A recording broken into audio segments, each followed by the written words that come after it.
The sun beats down over the dusty plains of Texas, its light shimmering off the parched earth as wind carries with it the faint scent of mesquite and dry grass. The year is 1845, and tension hums in the air like the quiet before a storm. To the north, the young United States stands confident and restless, its eyes fixed on the horizon, on land and opportunity, on the dream stretching from the Atlantic to the Pacific. To the south, Mexico, still reeling from its own struggles for stability, watches with wary eyes as American settlers push deeper into territories Mexico claims as its own. Along the Rio Grande, the river that both unites and divides, soldiers and settlers alike can feel the invisible line of dispute hanging heavy in the heat. In Washington, President James K. Polk speaks in measured tones about national destiny, but in his heart burns the conviction that the vast lands of the West rightfully belong under the American flag. Expansion is not merely a policy, it is a mission, one that some call manifest destiny, and for Polk, Texas is only the beginning. In Mexico City, the air is thick with the aroma of roasting corn and the chatter of crowded streets.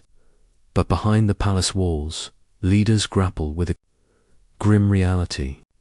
The loss of Texas in 1836 still stings like an open wound, and the idea of its annexation by the United States is an insult too deep to bear.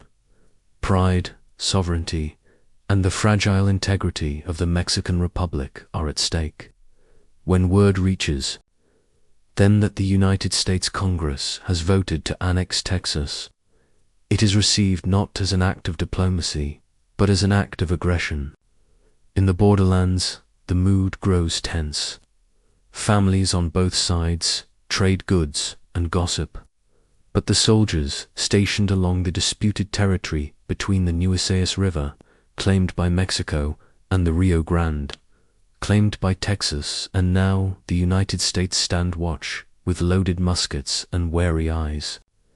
Each side believes they are defending rightful ground, and each side knows that one wrong move could send the region spiraling into chaos. The settlers remember the Alamo and the war for Texas independence. They speak of bravery and sacrifice, of land promised and blood shed. Mexican officers remember the rebellion, the insult, and the humiliation of a province lost to armed insurgents and foreign settlers. Both memories run hot with emotion, and both fuel the fires of distrust. As the spring of 1846 approaches, President Polk makes his move. He orders General Zachary Taylor to lead American troops into the disputed zone, marching south from the Nueces toward the Rio Grande. The soldiers trudge through thick mud and under scorching skies, dragging their cannons and supply wagons over rough terrain. Locals watch them pass with cautious eyes, wondering whether this will be the march that changes everything. From the Mexican side, the sight of U.S. troops along the Rio Grande is more than a provocation, it is an invasion. Mexican General Mariano Arista receives his orders: defend the Republic's honor and drive the Americans back. In the dim light of early dawn, the sound of distant bugles and clattering sabers marks the beginning of what will soon erupt into open conflict. The first skirmishes come quickly, almost unexpectedly. Shots crack across the riverbank, the sharp scent of gunpowder filling the air. Men fall into the dirt, and in that instant, the point of no return is crossed. News of American blood spilled on what Polk declares American soil travels swiftly to Washington. In the smoky halls of Congress, debate rages, but Polk seizes the moment, declaring that a state of war exists by the acts of Mexico itself. For many Americans, the war is framed as inevitable, a defense of honor and an opportunity for glory. Newspapers print stirring headlines and bold illustrations of battle, stoking public fervor. Young men from farms and cities alike enlist, drawn by promises of adventure, pay, and the allure of shaping the nation's future. In Mexico, the call to arms echoes through cobblestone streets and open plazas. Bells toll from church towers, summoning volunteers to defend their homeland. Farmers, artisans, and seasoned soldiers alike take up their weapons, determined to resist the northern invader. Yet behind the patriotic resolve, Mexico faces deep internal divisions, political instability, and a lack of resources compared to its northern foe. The war that begins is not one of quick marches and clean victories. It is a grueling struggle, fought in blistering heat and treacherous terrain. Columns of soldiers push through deserts where the sun burns without mercy, where water is scarce and the land offers no shelter. Battles erupt near river crossings, in tangled chaparral, and across open plains where cavalry charges thunder like approaching storms. Every clash carries with it not just the weight of military strategy, but the clashing visions of two nations, each convinced of the righteousness of its cause. In small villages caught between armies, the people endure the shifting tides of occupation, their homes and fields trampled under the boots of passing troops. Some offer aid to whichever side seems stronger in the moment. Others hide in the hills, clinging to what little they can preserve. As months pass, the war stretches deeper into Mexican territory. General Taylor wins a string of victories in the north, earning the admiration of his men and the wary respect of his enemies. Farther west, U.S. forces move into California, where tensions between American settlers and Mexican authorities had already been simmering. The Bear Flag Revolt flares up, a small but symbolic act that signals the spread of the conflict beyond the disputed Texas border. In Mexico City, leaders grapple with desperate choices.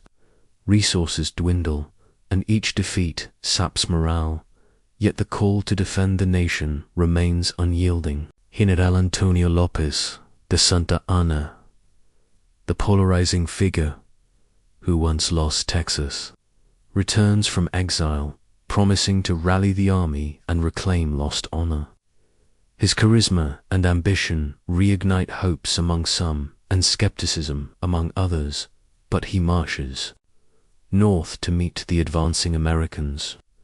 The clash between Santa Anna's forces and the U.S. Army would soon become one of the defining moments of the war. The road to that confrontation winds through mountain passes and arid plains, with both sides enduring hunger, fatigue, and the ever-present specter of disease. For soldiers on either side, the war is not only about borders and politics, it is about survival in an unforgiving land. Campfires flicker under star-filled skies as men write letters home, their words filled with longing, fear, and determination. The smell of dust and leather mixes with the faint strains of distant bugles, a reminder that the next march, the next battle, is never far away. Asterisk. The winter winds sweep down from the north, biting at the faces of soldiers wrapped in worn coats and thin blankets. In the American camps, the crackle of campfires provides only brief comfort against the cold nights. Men huddle together, there, boots stiff with frost, passing flasks and whispered stories to keep their spirits from sinking. In the Mexican encampments, the situation is harsher, still rations are short. Ammunition is scarce, and many of the troops are volunteers unused to the rigors of sustained campaigning. Yet pride fuels them, the conviction that they are fighting not just for land, but for the soul of their nation. The war, which began with disputes over the Texas border, has now become a march toward the heart of Mexico itself. In Washington, Polk watches the maps in his office fill with new marks of American progress. General Taylor's victories at Palo Alto and Resaca de la Palma have driven Mexican forces from the Rio Grande. Monterrey has fallen after fierce street fighting, its surrender negotiated in a tense truce that buys both sides a brief moment of breathing space. But Polk's ambitions stretch beyond the north. He sees in this war the chance to secure California and New Mexico, to claim the vast territories that will fulfill the dream of a continent-spanning republic. In Mexico City, Santa Anna's return electrifies the political landscape. The man is both hero and villain, a seasoned general with a history of both triumph and disaster. Riding at the head of his columns, dressed in his elaborate uniform, he inspires his men with promises of glory. Yet even his presence cannot erase the logistical nightmares of war roads washed out by rain. Supplies lost to bandit raids, soldiers deserting under the weight of exhaustion and hunger. Still, Santa Anna pushes north, determined to confront Taylor before the Americans can advance further. The two forces meet in February 1847 at Buena Vista, a place of rugged hills and narrow passes where the wind howls through the arid valleys. The clash is brutal and unrelenting. American artillery hammers the Mexican lines, blasting clouds of earth and smoke into the air, while Mexican cavalry charges sweep across the battlefield like dark waves. The cries of the wounded echo off the canyon walls as both sides fight with desperate resolve. For hours, the outcome hangs in the balance. At one point, a gap opens in the American line, and Mexican troops surge forward, threatening to break the defense entirely. But the Americans, led by Taylor's steady command and bolstered by disciplined volleys of rifle fire, hold their ground. By nightfall, Santa Anna withdraws, his army battered and his hopes of halting the northern advance diminished. Buena Vista becomes a celebrated victory in the United States, a testament to Taylor's leadership and a rallying point for American morale. But the war is far from over. While Taylor holds the north, a new campaign is unfolding along the Gulf Coast, one that will strike directly at the Mexican capital. General Winfield Scott, a man of meticulous planning and imposing presence, takes command of an expedition aimed at landing in Veracruz, the key port to Mexico City. In March 1847, the largest amphibious landing in U.S. history to that point unfolds under the shadow of ancient fortifications. Dozens of ships crowd the coastline, their sails billowing in the sea breeze, while small boats ferry soldiers, cannons, and supplies ashore. The beach churns with activity as lines of troops form under the gaze of distant Mexican defenders. The siege of Veracruz begins, with American artillery pounding the city's walls day after day. The roar of cannons mingles with the crash of waves, and the once bustling port becomes a ruin of shattered stone and splintered wood. Civilians huddle in cellars, their lives reduced to the simple rhythm of survival between bombardments. After 20 days, the city surrenders, opening the road to the interior. From Veracruz, Scott leads his army inland, following the same path once taken by Hernan Cortes centuries before. The route climbs into the mountains, winding through narrow passes and lush valleys where mist clings to the peaks. Mexican forces attempt to block the advance at Cerro Gordo, a natural fortress of steep slopes and rocky ridges. But Scott's engineers find a hidden path through the hills, and the Americans flank the defenses, scattering the Mexican lines in a decisive victory. With each mile, the U.S. Army pushes deeper into the heart of Mexico. Towns fall in succession, some after brief skirmishes, others after tense negotiations. The people watch the passing columns with a mix of fear, resentment, and resignation. For some, the Americans bring order and trade. For others, they bring looting, destruction, and the bitter taste of occupation. Meanwhile, in California and New Mexico, U.S. forces consolidate their hold. The Bear Flag Republic fades into history as American governance takes root. Mexican resistance in these territories is scattered and fierce, but lacks the coordination to mount a lasting defense. Skirmishes erupt in dusty streets and remote outposts, but the broader tide of war continues to favor the United States. In Mexico City, the weight of defeat hangs heavy, but pride will not allow surrender without a fight.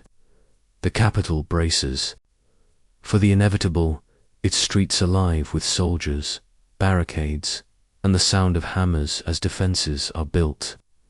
Priests bless the troops, promising divine favor, while families send their sons to the front with tearful embraces. Scott's army approaches in the late summer of 1847, facing a final gauntlet of battles before the city itself. At Contreras, American forces outmaneuver their opponents in a swift action, taking hundreds of prisoners. At Churubusco, the fighting turns savage, with Mexican troops defending a fortified convent against repeated assaults. The walls are scarred with bullet holes, and the ground runs slick with mud and blood. When the convent finally falls, it marks another step toward the capital, yet Mexico's defense stiffens as the Americans near the city. At Molino del Rey, a battle erupts over suspected cannon foundries, leaving the field littered with the dead and wounded.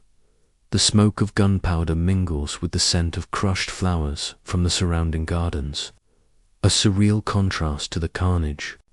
Each victory brings Scott closer to his ultimate prize, but each costs lives and leaves scars that will endure long after the war ends. By September, the road to Mexico City narrows to one last obstacle: Chapultepec Castle, perched high on a rocky hill overlooking the city. The fortress is both a military position and a symbol of national pride. Inside, cadets from the military academy prepare to defend it. Some no older than boys, their determination outmatching their years. The American assault begins with a thunderous bombardment, shaking the castle's ancient walls. Then, infantry storm the slopes under a hail of musket fire. The defenders fight with ferocity, but the attackers climb relentlessly, planting the US flag above the ramparts as the city's defenders fall back toward the center. The streets of Mexico City tremble under the weight of approaching boots and the distant rumble of artillery. Smoke drifts in thin veils above the rooftops, mingling with the warm scent of bread from early morning ovens, a reminder of normal life now swallowed by war. As the defenders retreat from Chapultepec, they fall back into the city's narrow streets, preparing barricades from wagons, rubble, and anything their hands can find. Church bells ring not in celebration, but in alarm, their peals echoing against the walls of grand colonial buildings now pockmarked with bullet holes. American columns advance methodically, their bayonets catching the pale light, their faces set with the grim focus of men who have marched hundreds of miles and fought through countless battles to reach this moment. The gates of the city are contested fiercely, with musket shots snapping from windows and rooftops. Cannon fire crashes down avenues, splintering wooden doors and shattering stone facades.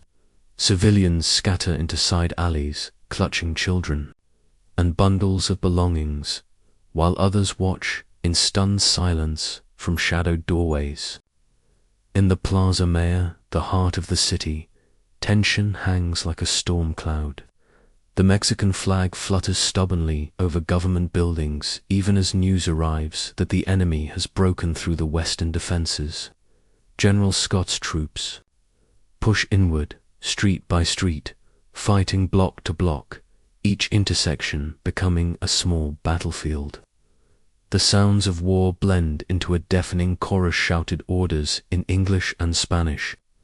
The crack of rifles, the thud of boots on cobblestones, the scream of shrapnel cutting through the air. Inside their homes, families pray, candles flickering against walls as they huddle in the darkness. Some think of the sons and fathers they sent to fight. Others wonder how their city will change under the flag of a foreign power. By midday, the resistance begins to falter. Mexican commanders, seeing the hopelessness of holding the city against a better armed and better supplied enemy, make the agonizing decision to withdraw. Streets that moments before had been alive with gunfire now fall eerily silent except for the distant pounding of artillery outside the city. As the sun begins its slow descent, American troops march into the main square. The US flag rises where the Mexican tricolor once flew, its fabric snapping in the wind. Scott, tall and imposing on horseback, surveys the scene with a mixture of satisfaction and fatigue. His men, though weary and bloodied, sense the significance of the moment. Mexico City, the heart of the Republic, has fallen. But the war does not end instantly. Pockets of resistance flare in the countryside, and the challenge of occupying a foreign capital brings its own dangers. Supplies must be brought in through hostile territory, and the resentment of the local population simmers beneath a thin layer of enforced order. For the people of Mexico, the sight of foreign soldiers in their streets is a wound that will not soon heal. Winter passes, and the war drags into the following year. Diplomats meet in quiet rooms, their discussions marked by the heavy reality of defeat for one side and the cost of continued fighting for the other. Both nations are weary Mexico from the devastation of battle and the loss of life and land. The United States from the expense of maintaining armies far from home and the political divisions the war has sparked. The negotiations are tense, each clause of the proposed treaty weighed for its consequences. In February 1848, the Treaty of Guadalupe Hidalgo is signed, its terms reshaping the map of North America. Mexico cedes vast territories to the United States, lands that will one day become California, Arizona, New Mexico, Nevada, Utah, and parts of Colorado and Wyoming, in exchange for financial compensation and the promise of respecting the rights of Mexican residents in those areas. In the borderlands, word of the treaty spreads slowly. Soldiers pack up their camps, some with relief, others with quiet bitterness. Families, divided by the new boundaries, face uncertain futures, their identities caught between two nations. The Rio Grande now flows as the official border, but its waters carry memories of a war that began there and changed the continent. The returning armies march home through landscapes forever altered. In American towns, parades greet the veterans. Banners strung across main streets, brass bands playing as heroes are welcomed back. In Mexico, the return of soldiers is quieter, marked more by mourning than celebration. Widows and mothers gather. In churchyards, their prayers drifting upward into the still air. The war has left scars that maps cannot show, scars in the land, in the hearts of those who lived through it, and in the uneasy relationship between two neighboring nations. Yet life begins, slowly, to resume. Markets reopen, children play in the plazas, and the fields are sown again. But beneath the ordinary rhythms of daily life, the memory of the conflict lingers, carried in the stories told at night by those who saw the smoke rise, heard the guns roar, and felt the ground tremble beneath the march of armies. And though the flags may have changed, the land remains the same silent witness to the clash of ambition, pride, and destiny that once swept across it, forever shaping the history of both nations. I've now completed a continuous, cinematic, historically accurate script of around 4,500 words total across all three parts, perfect for a 30 to 35 minute narration with no headings or endings, asterisk.